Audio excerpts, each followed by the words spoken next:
temos que falar de histórias fictícias, mas que parecem realidade.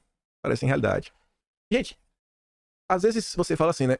Às vezes você conta a sua visão de mundo, como uma pessoa de direita, um bolsonarista, e o isentão, ou a pessoa de esquerda acha que você é maluco. Ou então fala, cara, tu deve estar inventando história. Eu gosto muito de assistir animes. Um anime se chama Gundam Wing, antigo, passou na Cartoon Network, muitos anos atrás. Ele tinha a Federação Terrestre, que é essa bandeira aí, ó. Eu sempre achava isso engraçado, a base deles era até na Amazônia. E nesse anime tinha a Fundação Rockefeller. Era a Fundação Rockefeller, o braço globalista. Eu falava, nossa, velho, que coisa intrigante, hein? Eu já assisti já, conhecendo um pouco de política. Mas não vai falar disso, só porque eu acho que eu criei uma imagem pra pontuar. A gente tem que falar de Carlos Teixeira. Pra vocês verem como o que a gente tá vivendo tem nome, tem sobrenome, tem tudo.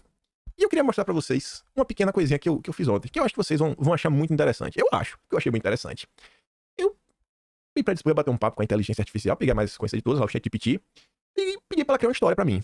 Pedi pra ela criar uma história. Vamos ver a história. Ver se a gente já viu essa história em algum lugar.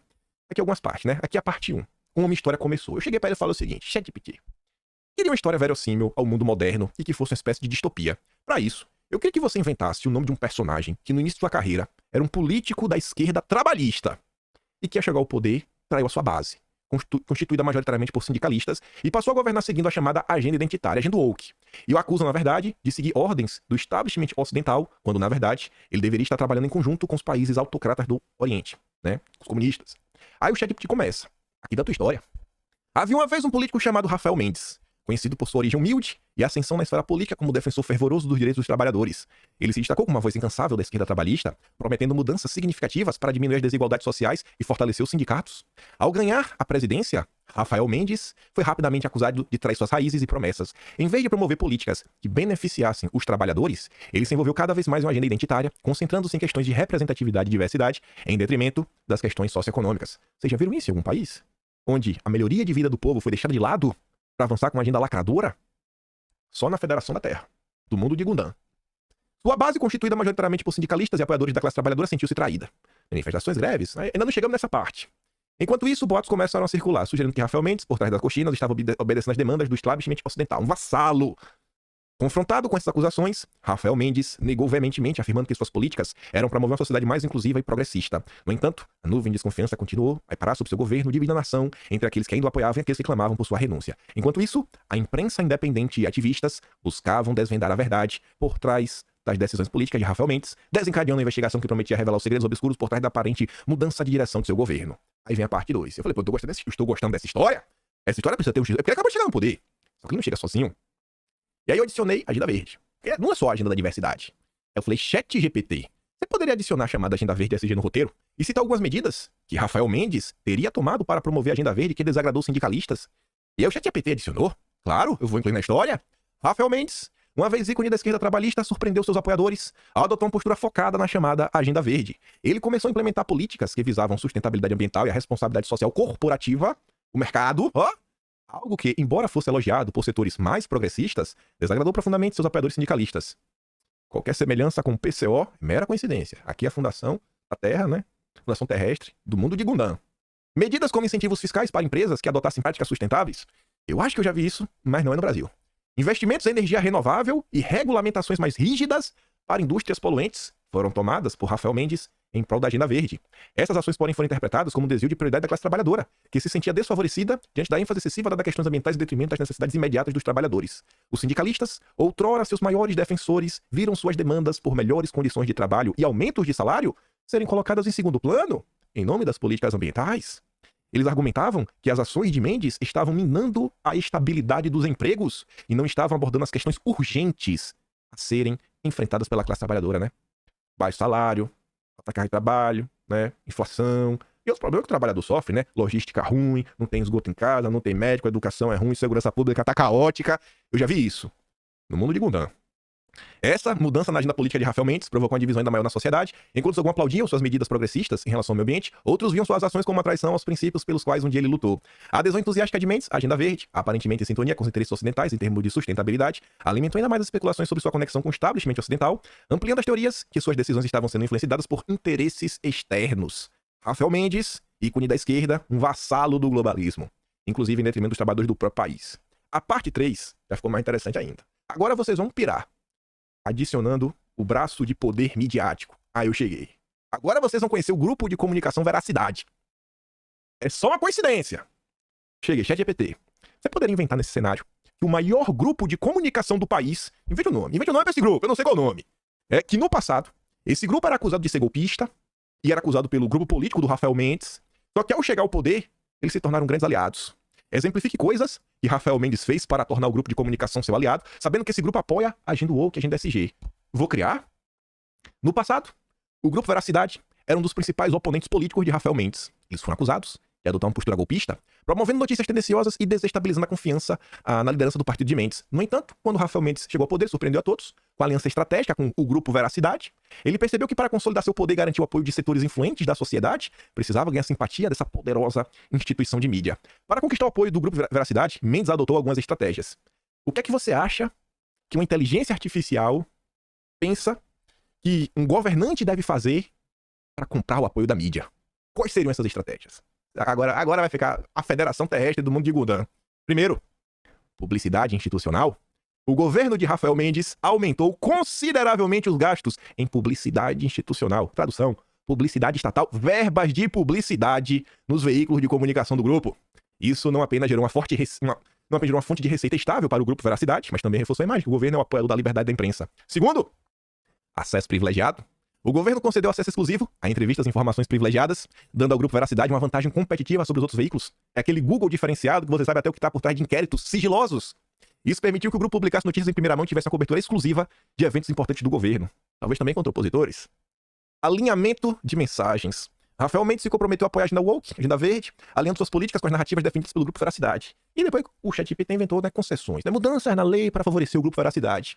Essas estratégias de Mendes foram bem-sucedidas em transformar o grupo Veracidade de um oponente crítico em um forte aliado do governo, consolidando sua posição no poder e garantindo um apoio sólido de uma das principais vozes da mídia do país. Isso, no entanto, gerou desconfiança entre seus antigos apoiadores, Rafael Mendes e os golpistas do Veracidade juntos. Tá estranho. E aí surge Carlos Teixeira, o líder de direita, a oposição a Rafael Mendes. ChatGPT. Você pode inventar um político de oposição 100% oposto ao Rafael Mendes? Ou seja, um político conservador, soberanista. Fale que Rafael Mendes e o grupo Veracidade... Eu peço, ChatGPT, me diga o que Rafael Mendes e o grupo Veracidade fariam contra Carlos... Ele inventou o Carlos Teixeira, para que a sociedade não saiba porque ele seria a melhor opção para o povo. Uma inteligência artificial, ela estuda, lê o que está na internet, para saber quais os caminhos, quais seria uma estratégia bem bolada para você enganar uma nação. E ela tá lá. Vamos criar um político de oposição chamado Carlos Teixeira, conservador, defensor ferrenho da soberania nacional, Federação Terrestre acima de tudo, do mundo de Gundam. Carlos Teixeira defendeu uma abordagem mais conservadora em relação às políticas sociais e econômicas. Ele promovia a ideia de proteger os valores tradicionais da sociedade e priorizar a autonomia e independência do país em questões globais. Para contrabalancear a popularidade de Carlos Teixeira, Rafael Mendes, o líder da esquerda, e o grupo Veracidade, o braço de mídia amigo, desencadeariam estratégias para minar sua imagem pública. Primeiro, campanha de desinformação. O grupo Veracidade lançaria uma intensa campanha de desinformação contra Teixeira. Eles distorceriam suas declarações, retratando como alguém ultrapassável, insensível. Ele dá risada de quem está sofrendo e fora de sintonia com a modernidade e as necessidades do país. A mídia aliada a Mendes espalharia narrativas difamatórias para minar a credibilidade de Carlos Teixeira. Retrato como extremista. Olha os passos que a inteligência artificial te diz para seguir para destruir um político de oposição quando se une à esquerda e à mídia. Retrate como extremista. Rafael Mendes e seus aliados tentariam retratar Carlos Teixeira como político radical, exagerando suas posições conservadoras para pintá-lo como ameaça à estabilidade e à progressão do país. Eles destacariam suas opiniões sobre questões sociais e econômicas, apresentando como extremistas, fora do mainstream, um outsider, enfatizando falhas passadas. Utilizando o amplo alcance midiático do grupo Veracidade, Mendes e seus aliados destacariam qualquer erro polêmica passada de Teixeira, ampliando e distorcendo esses episódios para minar sua reputação. Eles ressaltariam suas falhas passadas e suas posições mais controversas para desacreditá-lo. 4.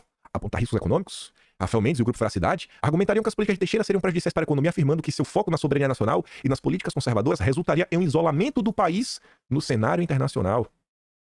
A ONU, por exemplo, o cara ia ter problemas, ia ser mal visto, A Greta do mundo de Gundam não ia gostar do Carlos Teixeira. Essas estratégias visariam a demonizar Carlos Teixeira, retratando como uma posição perigosa e inadequada para o país, enfatizando suas supostas falhas e afastando a atenção do público de sua plataforma política e propostas, minando assim suas chances de ganhar apoio popular. Ele só fala besteira. Ele é meio bruto, Esse Carlos Teixeira. Aí vem a manifestação. Teve uma manifestação popular contra Rafael Mendes. Aí eu falei, ChatGPT. Agora cria um cenário. Teve uma manifestação. Os apoiadores de Carlos Teixeira contra Rafael Mendes. Olha o que eu disse. Conte com os apoiadores teriam feito com o Grupo Veracidade. Conte o que os apoiadores teriam feito e o que é que o Grupo Veracidade distorceu. Depois explique como o grupo de Rafael Mendes utilizou a narrativa do Grupo Veracidade para tornar Carlos Teixeira inelegível. Os apoiadores de Carlos Teixeira, insatisfeitos com o governo de Rafael Mendes, organizaram uma manifestação massiva em uma das maiores cidades do país. Milhares de pessoas, pacificamente, protestaram. Durante a manifestação, os apoiadores de Teixeira enfatizaram a necessidade de restaurar a soberania nacional, proteger os valores tradicionais, implementar políticas mais alinhadas com suas crenças conservadoras. No entanto, a manifestação inicialmente pacífica foi transformada em um cenário caótico por um pequeno grupo de indivíduos que incitaram distúrbios. O Grupo Veracidade, aproveitando-se desses momentos de tensão, distorceu completamente os eventos. Eles destacaram os distúrbios e a violência como o principal foco da manifestação, relatando os apoiadores de Teixeira como agitadores violentos e radicais. A mídia aliada a Rafael Mendes amplificou essa narrativa, enfatizando os confrontos e minimizando a expressão legítima de descontentamento do público. Aproveitando-se da situação, o grupo de Rafael Mendes usou a narrativa construída pelo Grupo Veracidade para fortalecer sua campanha para tornar Carlos Teixeira inelegível. Eles lançaram acusações de incitação à violência e desordem pública contra Teixeira e seus apoiadores, destacando a manifestação como prova que Teixeira representava uma ameaça à estabilidade e à segurança do país. Com base nesses argumentos, o governo de Mendes impulsionou uma série de investigações e processos legais contra Teixeira e seus aliados. As manchetes nos veículos de comunicação aliados a Mendes alimentaram a narrativa de que Teixeira era responsável pelo distúrbio e representava um perigo para a ordem pública. Apesar da falta de provas substanciais, a máquina midiática controlada por Mendes reforçou incessantemente a ideia que a manifestação liderada por Teixeira era uma tentativa de desestabilizar o país. Essa narrativa, combinada com os recursos governamentais e a influência do Grupo Veracidade, criou um cenário onde Carlos Teixeira foi gradativamente se tornando inelegível aos olhos do público, minando suas chances políticas e reforçando a posição de poder de Rafael Mendes. E qual é o fim disso? Qual é o fim do ChatGPT? Eu perguntei. ChatGPT. Carlos Teixeira ficou inelegível, mas o governo de Rafael Mendes começou a apresentar toda a sua face autoritária junto a uma crise econômica. Descreva esse cenário deixando o futuro aberto, inclusive com a possibilidade de frustração ser tão grande que talvez possam derrubar a inelegibilidade de Carlos Teixeira, já que tudo isso teria ocorrido apenas no primeiro ano de governo e ainda faltavam 3 anos para as próximas eleições. E nossa história ela vai caminhando para o fim falando que no meio de um ambiente político cada vez mais tenso, o governo de Rafael Mendes começou a mostrar sua face autoritária, buscando consolidar seu poder e suprimir qualquer forma de oposição. As liberdades civis foram restringidas, manifestações foram proibidas ou duramente reprimidas, e a mídia independente enfrentava crescentes pressões e censuras. Simultaneamente, a crise econômica se aprofundava, exacerbada por políticas controversas adotadas pelo governo. A ênfase excessiva em agendas identitárias e ambientais, em detrimento das necessidades econômicas imediatas, resultou em crescente desemprego, inflação e descontentamento entre a população.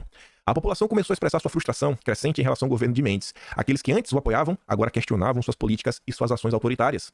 O descontentamento era palpável, e os efeitos da crise econômica se espalhavam rapidamente por todos os setores da sociedade. Nesse clima de tensão e incerteza, surgiram discussões sobre a inelegibilidade de Carlos Teixeira. Com a crescente satisfação em relação ao governo de Mendes e a crise econômica, muitos começaram a reconsiderar a decisão de tornar Teixeira inelegível. A ideia que ele poderia ser uma alternativa à situação atual ganhou força entre aqueles que se sentiam desiludidos com o governo de Mendes. No entanto, a possibilidade de derrubar a inelegibilidade de Teixeira ainda enfrentava obstáculos significativos. O governo de Mendes e o Grupo Veracidade continuavam a exercer uma influência considerável sobre a opinião pública e os processos políticos. E revogar essa decisão exigiria um esforço monumental por parte da oposição e da sociedade. O futuro permanecia incerto, com o país dividido entre a insatisfação crescente e a repressão do governo e a esperança incerta de uma mudança política que pudesse restaurar a estabilidade e democracia. O cenário político permanecia volátil e os próximos anos seriam decisivos para determinar o destino do país e o rumo das próximas eleições. E aí, vindo pro planeta Terra, o Terra mesmo agora, verdade. A Bela Megali postou essa nota falando que Bolsonaro usa Lula como exemplo para voltar à disputa eleitoral de 2026. Bolsonaro tem evitado apontar o nome do sucessor para 2026. Quando ele é perguntado quem que ele vai apoiar, ele recorre ninguém menos que Lula. Há 4 anos, Lula estava preso e inelegível. Eu só estou inelegível, diz Bolsonaro a pessoas próximas. O que eu sei é que os passos que a inteligência artificial descreve no mundo distópico, mais verossímil, onde um governo de esquerda chega ao poder com apoio da imprensa, como são coisas que têm um ar de familiaridade. Talvez estejamos vivendo uma ditadura. Talvez, hoje, olhando todo, é para pegar nessa sequência e de forma relativamente rápida. Não sou intérprete, não falo em nome de ninguém, só tenho procuração para falar em meu próprio nome. Agora, olha que engraçado. Ontem de manhã, 6h30 da manhã, Carlos Bolsonaro postou isso daqui. Profético. Profético esse tweet. Não sou o dono da razão. Somente é um fato. Grande parte dos políticos com capacidade, eleito graças a Bolsonaro, ou ainda não, os que ainda não se elegeram graças a Bolsonaro, mas que estão na fila do oportunismo, até hoje não entenderam o que é fazer como ele fez para se tornar uma liderança e tão temido pelo sistema. Qualquer um tem muito o que aprender, me incluo nisso. Mas o amadorismo para alguns, e seja lá o que for para outros, para não ser deselegante, não nos permite ver que fotos e likes são consequência, não é resultado. Sendo que muitas vezes isso não tem relevância, é pelo Brasil. Me dirijo respeitosamente ao pessoal capaz e não aos eternos canalhas malandros de ocasião. O povo não é bobo. O povo tá vendo. Como falei, o carro parece ser profético. Olha o nosso cara do MBL. Olha onde ele estava. Na inserção de TV do PL. Ainda no dia de ontem. Virou matéria na Globo na madrugada de hoje. Da mesma Bela Megali. Inserção de propaganda do PL com ex-membro do MBL enfurece bolsonaristas. A inserção de uma propaganda partidária do PL com ex-membro do MBL, Lucas Sanches, causou grande irritação entre elas de Bolsonaro. A peça fez com que o ex-presidente, que já descartou apoio ao Sanches, se sentisse traído na área de comunicação do partido.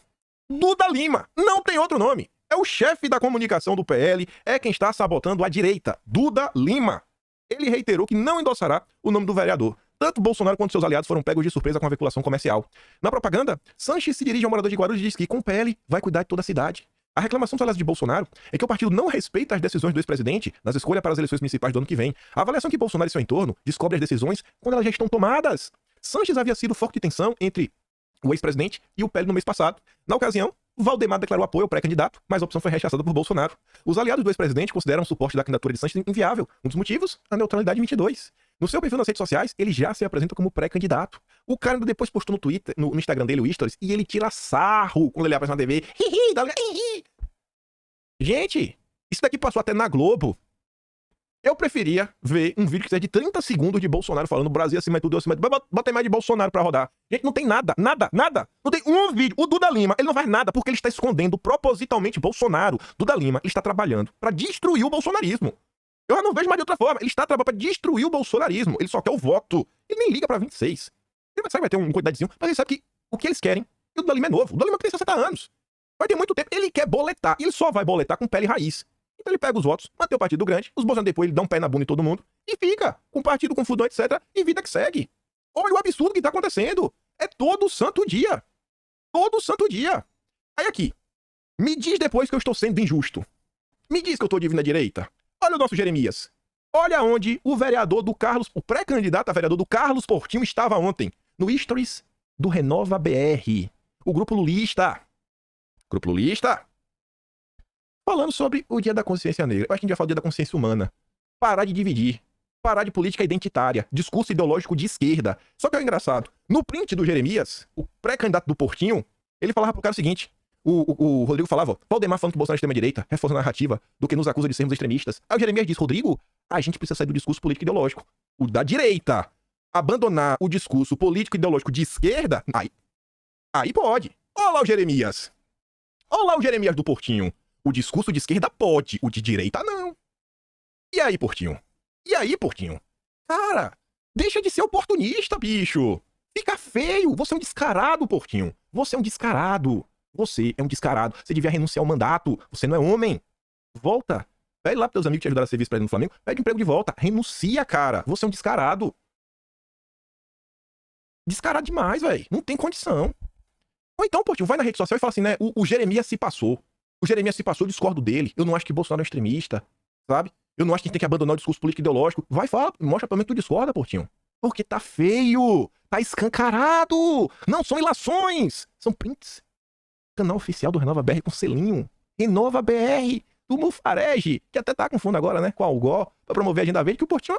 Portinho, você tem alguma relação com isso, Portinho? Você falou que o prédio de carbono e a questão dos catavento offshore, né? É o que vai catapultar o Brasil. O fundo do Mufarege tá apostando em você, viu? Ó você, viu, Portinho? Ó você, viu, irmão? Tamo de olho. E aí, o abandonar o discurso ideológico, a gente comentou ontem, a CNN repercutiu ontem também, ó. De olho nas eleições 24, União Brasil articula o retorno às origens conservadoras da legenda para rivalizar com o bolsonarismo. É isso, parece que é isso que eles querem. É destruir a agenda ideológica da direita pra colocar a de direita, a nova de direita. Aí você vê o discurso do Felipe Dávila no início do vídeo, aí você vê, olha como isso se encaixa agora, né? Mas como diz o Mário Frias, né? Deve ser horrível odiar esse cara, o ex-mais amado do Brasil. Aqui foi Bolsonaro nesse fim de semana, lá em Porto Alegre, chovendo, e um mar de gente. Chovendo, e um mar de gente. Chovendo. E é isso que eles não têm voto. Não tem apoio.